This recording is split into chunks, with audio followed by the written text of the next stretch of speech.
Je ne me souviens pas exactement du moment où j'ai réalisé qu'il me regardait. Peut-être est-ce lorsque j'ai entendu un doux bruissement dans le couloir sombre, ou lorsque j'ai vu l'un des corps sous le couvre-lit commencer à bouger légèrement. Mais il était trop tard pour reculer.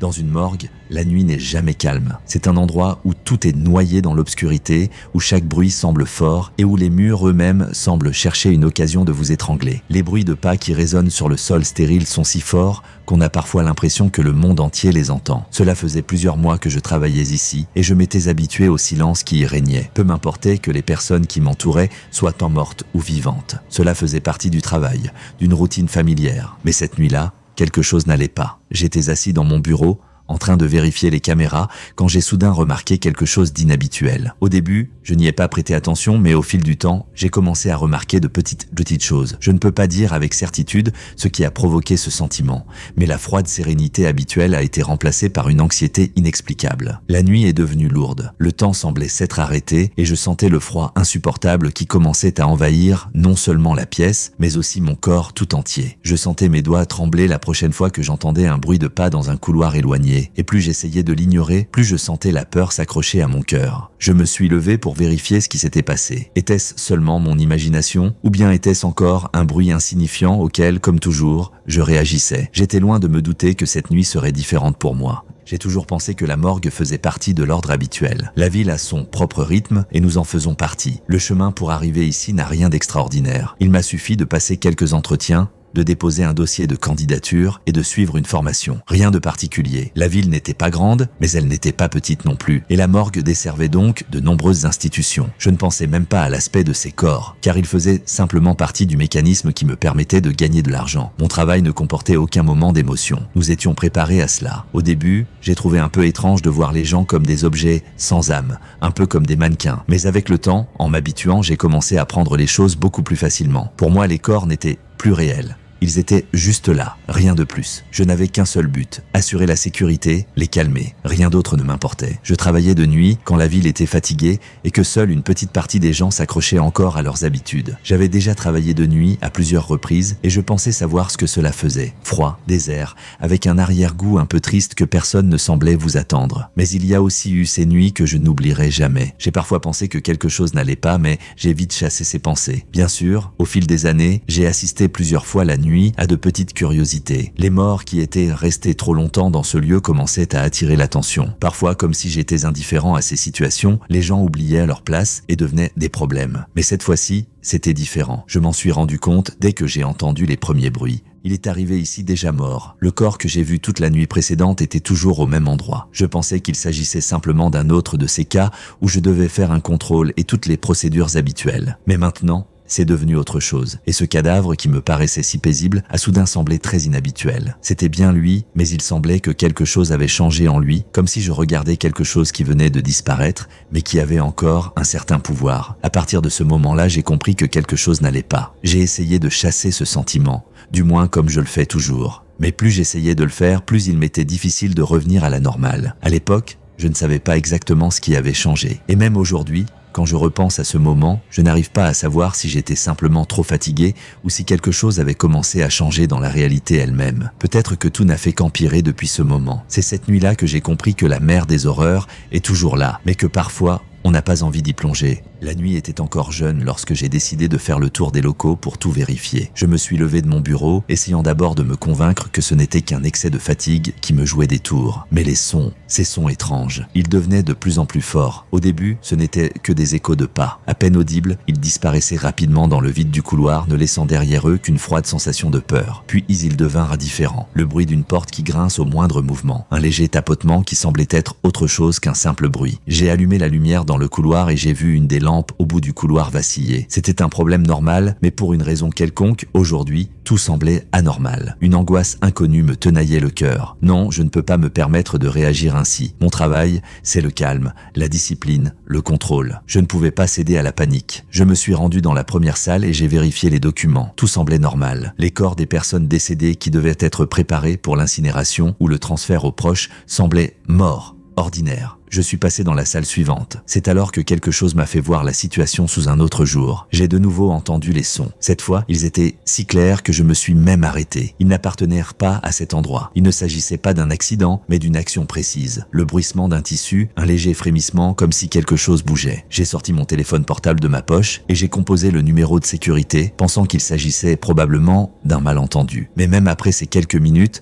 alors que j'écoutais le signal du téléphone, ce son étrange ne s'est pas arrêté. Je n'avais aucun doute sur le fait que je n'étais pas seul. Je me trouvais maintenant devant l'une des cellules de stockage des corps. Le corps que j'avais vu tout à l'heure avait l'air un peu différent maintenant. Je ne savais pas pourquoi il était couché si étrangement, pourquoi sa position avait changé. N'avais-je pas fait attention auparavant ou bien était-il arrivé quelque chose à ce cadavre? Je me suis approché. Ses yeux étaient fermés comme toujours, mais mon cœur s'est mis à battre plus vite. Tout semblait trop calme pour un mort. Puis j'ai recommencé à entendre ce léger tapotement, comme si quelqu'un se déplaçait lentement à l'intérieur de la cellule. Je suis resté figé sur place pendant un instant. Mes collègues se moquaient-ils de moi? Non, ce n'était pas ça. Je ne me souviens absolument pas d'une chose pareille. Peut-être que quelqu'un est tombé malade. Peut-être s'agissait-il simplement d'un problème que j'avais développé à cause du stress. Mais quelque chose de très profond en moi me disait que c'était loin d'être le cas. J'ai rapidement ouvert l'appareil photo. Toutes mes hypothèses ont volé en éclats au moment où j'ai vu que le corps ne se contentait pas de bouger, mais qu'il essayait de se lever. Un instant seulement, mais c'était suffisant. Ce que j'ai vu était impossible pour un être humain. Le cadavre essayait de bouger, et ce que j'ai ressenti était quelque chose d'extraordinaire. Quelque chose qui ne devrait se produire que dans les cauchemars. J'ai réalisé avec horreur qu'il ne s'agissait pas seulement d'une tentative de repousser un quelconque objectif, mais de quelque chose de bien plus sinistre. Un homme mort, mais vivant, je n'en croyais pas mes yeux.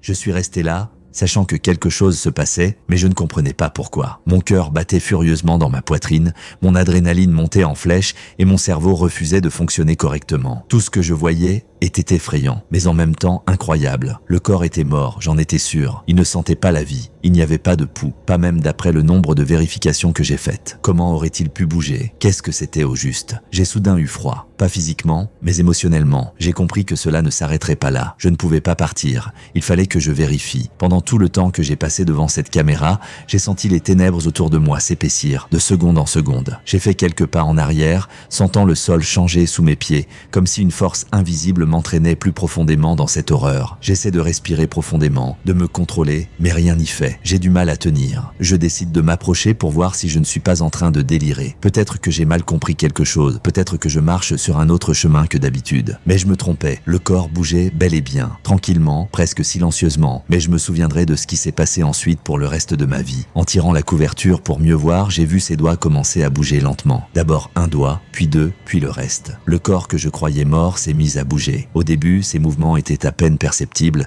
mais à chaque seconde qui passait, il devenait de plus en plus évident. Quelque chose d'incompréhensible et de terrifiant entravait mon corps. Et ce moment, cet instant fut un tournant dans ma compréhension de tout ce que j'avais connu auparavant. Mon souffle se bloqua dans ma gorge. Je ne savais pas quoi faire. Ma première réaction a été d'essayer de m'enfuir, mais je ne pouvais pas m'en aller comme ça. J'ai décidé de m'arrêter une minute, de rester immobile et de regarder. Je ne sais pas pourquoi, mais j'ai senti que c'était important. Le corps n'avait plus l'air mort. C'était un être vivant qui essayait désespérément de sortir. Mais pourquoi n'ai-je pas entendu de cris? Pourquoi n'y avait-il pas de signe de lutte ou au moins de douleur visible? Ce n'était pas normal. J'ai rapidement regardé autour de moi, essayant de trouver un moyen de sortir ou au moins de comprendre ce que c'était. Étonnamment, à chaque pas, à chaque mouvement, ce monde commençait à perdre sa réalité. Je sentais dans l'air une atmosphère lourde et désagréable qui s'abattait sur moi de tous les côtés. Je ne comprenais pas ce qui se passait. J'ai regardé à nouveau mon corps et j'ai vu qu'il n'était plus seulement en mouvement, mais qu'il commençait à s'élever. Je me suis retenu par la force de ma volonté,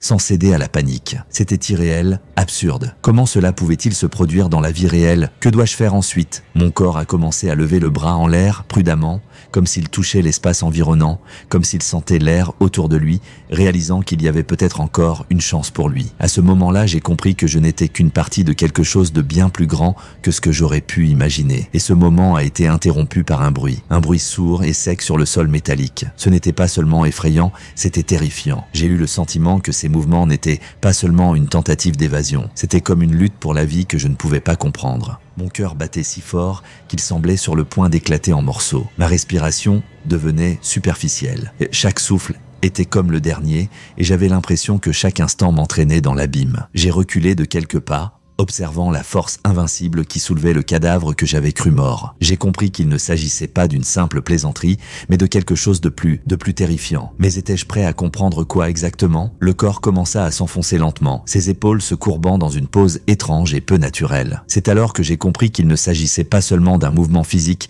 mais de quelque chose d'autre. C'était une lutte, un combat pour la vie, pour la liberté. Le corps était si avide de quelque chose qu'il ne percevait même pas sa propre nature. Ce n'était plus seulement un corps mort, c'était quelque chose de vivant, même s'il n'y avait plus de vie en lui depuis longtemps. Je suis resté là, comme envoûté, incapable de détacher mon regard de ce qui se passait devant moi. Les doigts de cet homme mort ont commencé à s'approcher de la porte. Ses mains ont appuyé sur la surface métallique, bien qu'elle n'ait aucune force. Chaque mouvement était faible, mais tout de même assez obstiné. Je sentais que cette invincible volonté de vivre était devenue inquiétante et incompréhensible. Et soudain, ce moment, une de ses mains est descendue sur le sol et a commencé à m'attraper. J'ai reculé, il n'y avait plus de doute. Je devais faire quelque chose. Rester ici et regarder n'était pas seulement dangereux, c'était terrifiant. À ce moment-là, j'ai remarqué quelque chose de très étrange. Il y a quelques secondes, j'étais persuadé qu'il s'agissait d'une de ces morgues où le temps s'arrête et où tous les morts trouvent leur place d'une manière ou d'une autre. Mais je me suis rendu compte que ce moment n'était pas seulement un moment d'horreur, c'était le signal de quelque chose de bien plus terrible. J'ai regardé dans le couloir où le silence est devenu encore plus artificiel. L'horreur qui m'entourait commençait à devenir plus profonde, plus insidieuse. J'avais l'impression que quelque chose d'invisible m'enfermait dans cet espace. Mes mains se sont à nouveau tendues vers la porte et sans réfléchir, j'ai couru. Je n'ai pas senti mon corps, j'ai juste couru. Sans mes jambes, je n'aurais probablement plus bougé. Mais quand j'ai tourné la tête, j'ai vu ce qui me terrifiait le plus. Mon corps ne faisait pas que bouger, il me suivait. Il n'essayait pas seulement de se libérer, il essayait de m'arrêter. Le corps qui était mort était maintenant extrêmement vivant et ses mouvements, bien que lents, étaient extrêmement précis. Il s'approchait, devinait mes moindres gestes, comme s'il me connaissait, comme si je faisais partie de ce cauchemar. La porte de la morgue était devant moi. J'ai couru jusqu'à elle, j'ai saisi la poignée et je l'ai tournée brusquement. Mais je n'ai pas pu. La porte était verrouillée de l'intérieur, je me suis pris la tête et je me suis figé un instant. Comment est-ce arrivé? Comment me suis-je retrouvé ici? Comment ai-je été mêlé à cette horreur? Je devais réfléchir, je devais trouver un moyen de sortir. Et ce moment a été le dernier, celui où j'ai abandonné. Au fond du couloir, j'ai entendu un déclic subtil. Ce n'était pas un simple son, c'était quelque chose qui a fait frémir mes oreilles d'horreur. Je me suis retourné et je l'ai vu. Le corps était là, sur le seuil de la porte de la morgue, et ses yeux étaient ouverts, et ses yeux me regardaient. Ils n'étaient pas morts, ils étaient pleins d'horreur, de douleur et d'un but incompréhensible. Il me regardait comme si j'étais le seul obstacle entre lui et son but. Et à ce moment-là, j'ai compris. Il ne s'agissait pas seulement d'un désir de survie. C'était une lutte pour la liberté, pour sortir de quelque chose qu'il craignait plus que la mort. Il n'essayait pas seulement de sortir, il essayait de se libérer de ce qui le retenait.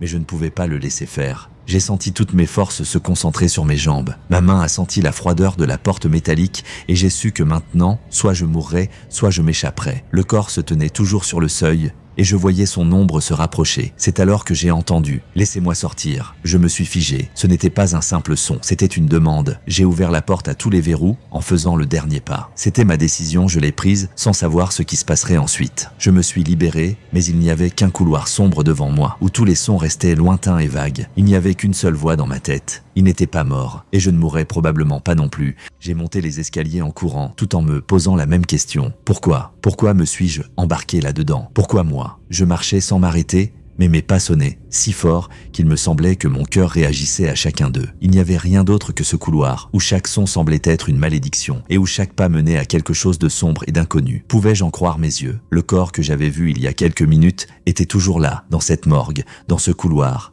et plus encore, il bougeait. Peu importe le nombre de fois où j'essayais de nier la réalité. Mon esprit n'y comprenait rien et j'essayais de me convaincre que tout cela n'était qu'une hallucination, le résultat de l'horreur et du stress que je subissais. Mais lorsque je suis revenu dans la pièce pour quelques secondes, j'ai vu le cadavre qui était mort quelques minutes auparavant. Assis, la tête entre les mains, comme s'il observait mes mouvements. Nous étions dans le même espace, dans la même pièce, mais il y avait un mur entre nous. Un mur qui aurait dû être non seulement physique mais aussi psychologique, mais pour une raison quelconque, il se réduisait à chaque pas que je faisais. C'est alors que j'ai réalisé qu'il ne s'agissait pas seulement d'un cadavre, d'une âme morte qui essayait de trouver un moyen de s'échapper. C'était une créature qui n'avait pas de frontières entre la vie et la mort, entre la réalité et la fantaisie. Il était évident qu'elle ne me laisserait pas, qu'elle ne m'abandonnerait pas si facilement, que son pouvoir pouvoir n'était pas de me détruire, mais de me faire participer à son monde, quel qu'il soit. J'ai voulu me retourner et courir à nouveau pour sortir de ce cauchemar, mais j'avais l'impression que mes jambes étaient collées au sol, et c'était ma plus grande erreur. Je sentais quelque chose d'inaudible et d'invisible qui tiraillait ma conscience, comme si j'étais dans une transe qui prenait peu à peu possession de mon corps. Était-ce la peur ou simplement la réalité qui se déformait de plus en plus ? Je n'arrivais pas à me débarrasser de ce sentiment. Mon âme était prise au piège et chacun de mes mouvements, même un petit pas, ressemblait à un combat avec un ennemi invisible qui sentait chacun de mes nerfs et chacune de mes pensées. Ma conscience me maintenait dans un état de panique et je n'arrivais pas à m'arrêter, même lorsque je me rendais compte que je n'étais pas en sécurité, que ce n'était pas un simple cauchemar. C'était la réalité. Soudain, une autre pièce est apparue devant moi, une autre pièce dans laquelle je me suis retrouvé sans comprendre comment. Il n'y avait pas de lumière dans la pièce, seulement une faible lueur qui entrait par la fenêtre ouverte. Mais j'y ai vu quelque chose que je n'attendais pas. Un corps qui avait été mort, allongé sur une table dans la même position qu'à la morgue. Et c'était encore plus horrible que n'importe quelle autre idée de la mort. Inconsciemment, je me suis rendu compte qu'il s'agissait du même homme dont j'avais vu le corps à la morgue, mais qu'il ne bougeait plus, comme s'il était redevenu mort. J'ai entendu des pas et j'ai immédiatement compris que ces pas ne m'appartenaient pas. Ce n'était pas seulement mon imagination, c'était quelque chose que je ne pouvais pas m'empêcher d'entendre. Et à ce moment-là, je me suis rendu compte que je n'étais plus seul. Tous les bruits autour de moi devenaient plus réels. Tout était plus inquiétant. J'ai commencé à reculer lentement vers la porte. Il était impossible de sortir. La porte était verrouillée de l'autre côté et je me tenais devant les mêmes barrières métalliques qui m'avaient semblé sûres auparavant. C'est alors que j'ai réalisé que je faisais partie de quelque chose de bien plus grand que cette pièce. Cette morgue n'était qu'un début. C'était une porte qui menait à des couloirs sans fin, où les vivants et les morts s'entremêlaient. Le cadavre vivant me conduisait dans les ténèbres où je pourrais rester pour toujours, ou peut-être trouver ma propre place parmi la folie.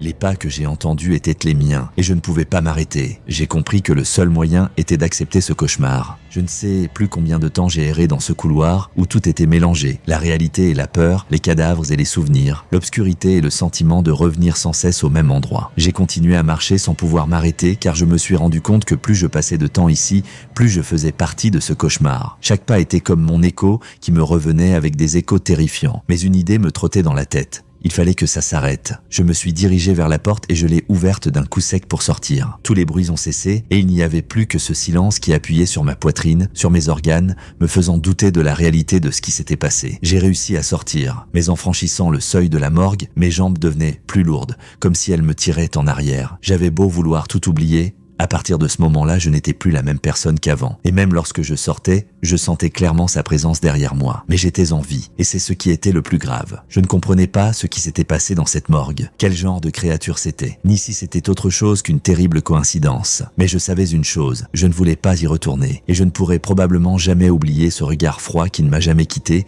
même après avoir quitté cet endroit. Si vous avez aimé cette histoire, n'oubliez pas de regarder ma vidéo précédente où j'ai parlé des sombres secrets de la forêt qui cachent leurs horreurs à chaque tournant, ainsi que des événements effrayants en Alaska qui ne vous laisseront pas indifférents. Croyez-moi, vous devriez absolument la regarder. N'oubliez pas de vous abonner à la chaîne pour ne pas manquer de nouvelles histoires qui vous glaceront l'âme de terreur. Cliquez sur la cloche pour être parmi les premiers à être informés des nouvelles vidéos. Et n'oubliez pas, le pire reste à venir.